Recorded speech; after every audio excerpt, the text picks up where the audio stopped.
રામ રામ મિત્રો, આજે હું તમને લઈને આવ્યો છું ભાવનગર જિલ્લાના તળાજા તાલુકામાં આવેલા એક એવા ઐતિહાસિક ગામે જેમનો ઇતિહાસ સાંભળીને તમારી આંખો ભીની થઈ જશે અને ગર્વથી સાથી ગજગજ ફૂલી જશે। આ ગામ એટલે જાંજમેર। એક સમય હતો જ્યારે અહીં ખીમાજી વાજાનું રાજ હતું। વૈભવ અને સમુદ્રથી છલકાતો આ ગઢ આજે ભલે શાંત છે, પણ આ દિવાલો પાછળ છુપાયેલો છે કે એવો ચમત્કાર જેને એક ક્રૂર બાદશાહને પણ ઝુકાવી દીધો હતો।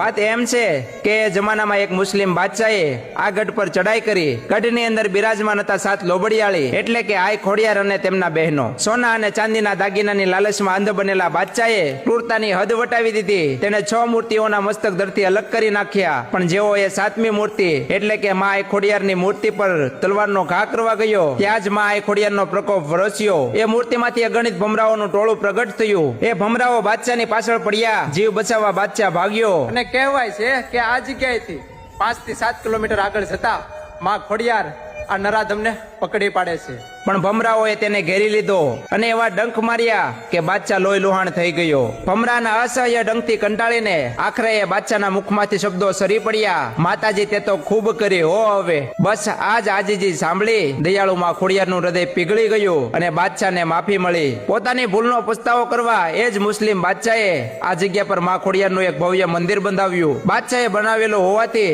આ મંદિરનો આકાર આજે પણ મસ્જિદ જેવો જ છે, જેને આખું ગુજરાત આજે ખૂબની ખોડિયાર તરીકે પૂંજે છે। આજે મેં ખૂબની ખોડિયારના દર્શન કર્યા, જ્યાં ખૂબ જ સુંદર અને વ્યવસ્થિત વ્યવસ્થા છે, પરંતુ જે મૂળ ગઢ છે જ્યાં માં આઈ ખોડિયાર 7 બહેનો સાથે બિરાજમાન છે, એ ઐતિહાસિક ગઢ આજે એકદમ જર્જરિત હાલતમાં છે। અફસોસ થાય છે કે આટલો મોટો અને ભવ્ય ઇતિહાસ ધરાવતી આ જગ્યાને યોગ્ય સાર સંભાળની જરૂર છે। જો તમને પણ આપણા આ ગૌરવશાળી ઇતિહાસને બચાવવાનો વિચાર ગમ્યો હોય તો વિડીયોને જેટલો બને તેટલો શેર કરો, જેથી આ વાત સાચી જગ્યાએ પહોંચે। તો ત્યાં સુધી બધાને જય માં આઈ ખોડિયાર।